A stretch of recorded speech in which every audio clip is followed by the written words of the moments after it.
Did Jaime Lannister betray his redemption arc in Season 8? When Game of Thrones came to its controversial final season, few character arcs were as hotly debated as that of Sir Jaime Lannister. Over 8 seasons, audiences watched the Golden Lion of House Lannister transform from an arrogant, incestuous knight into one of the show's most layered and sympathetic figures. His journey of growth, marked by pain, loss, and moments of unexpected heroism, was one of the series' greatest achievements. And yet, in Season 8, Jaime made a choice that shocked millions. After fighting for the living, after confessing his love for Brienne of Tarth, after finally appearing to escape the toxic grip of his sister Cersei, Jaime rode south and died in his twins' arms as the Red Keep crumbled. To many fans, this felt like a betrayal of everything Jaime's arc had promised. But was it truly a betrayal of his redemption, or was it, in a strange and heartbreaking way, the only ending that ever made sense? To answer that question, we have to revisit the man Jaime Lannister was when we first met him. In Season 1, Jaime is the embodiment of everything we're taught to hate in a knight: arrogant, reckless, and cruel. He's introduced pushing a child, Bran Stark, out of a window to protect the secret of his incestuous relationship with Queen Cersei. He carries the infamous title of Kingslayer for killing King Aerys II during Robert's Rebellion, a deed that Westeros views as treachery even though it secretly saved thousands of lives. Jaime wears the Kingslayer name like armor, projecting confidence while hiding the deeper wounds of shame and alienation. He is a man trapped between the image the world has of him and the truth he cannot share.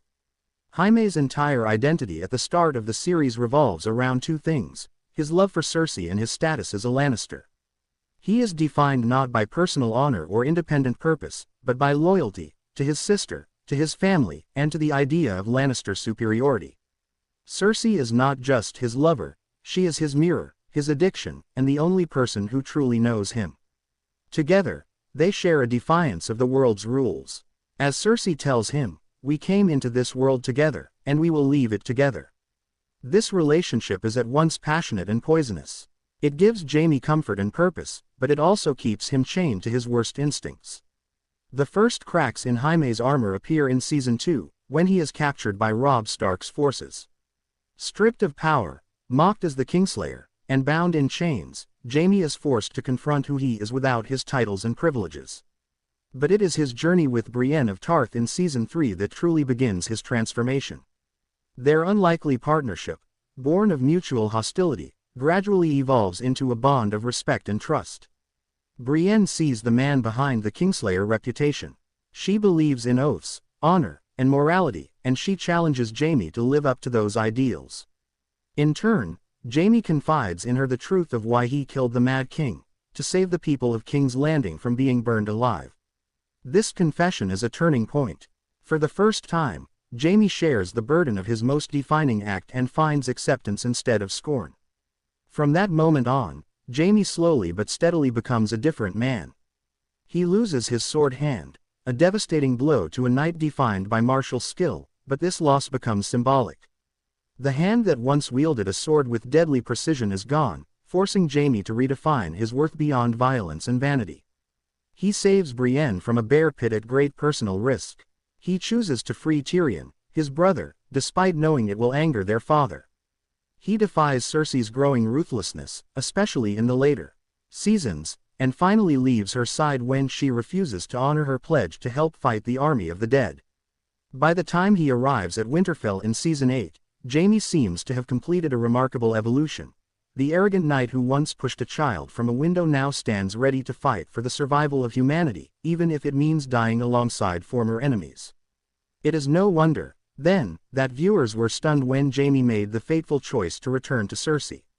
After the victory at Winterfell and a night of passion with Brienne, arguably the purest and most honorable love he had ever experienced, Jaime receives word that Daenerys Targaryen is marching on King's Landing. He quietly leaves Brienne behind and rides south, delivering a cold, self-condemning farewell. "I am hateful.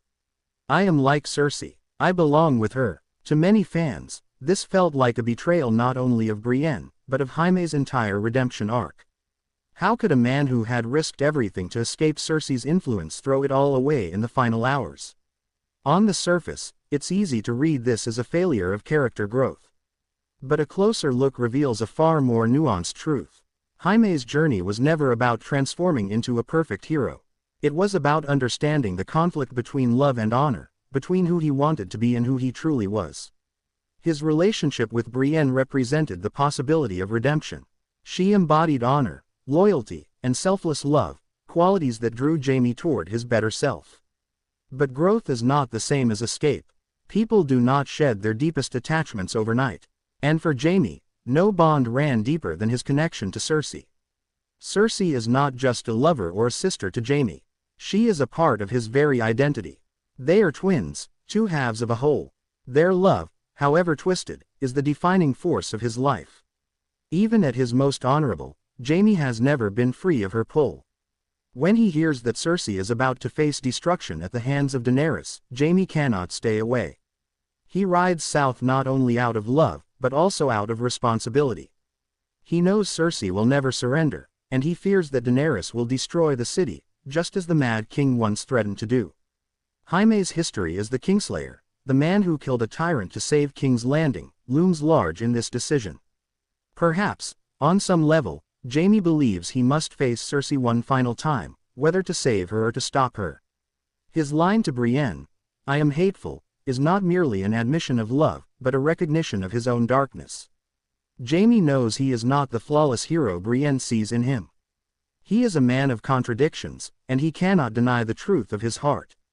When Jaime finally reaches King's Landing, he finds Cersei in the collapsing Red Keep. The two embrace as the castle falls around them. Nothing else matters, he tells her, repeating the mantra of their relationship. Only us. The image is haunting. Two lovers, two siblings, dying together as the weight of their family's ambition literally crushes them. For some, this ending felt anticlimactic. They wanted Jaime to kill Cersei, to save the city, to live and finally break free. But Game of Thrones has never been about giving characters neat, heroic conclusions. Jaime's death is not a failure of writing. It is a tragic, poetic fulfillment of his story. Did Jaime betray his redemption arc?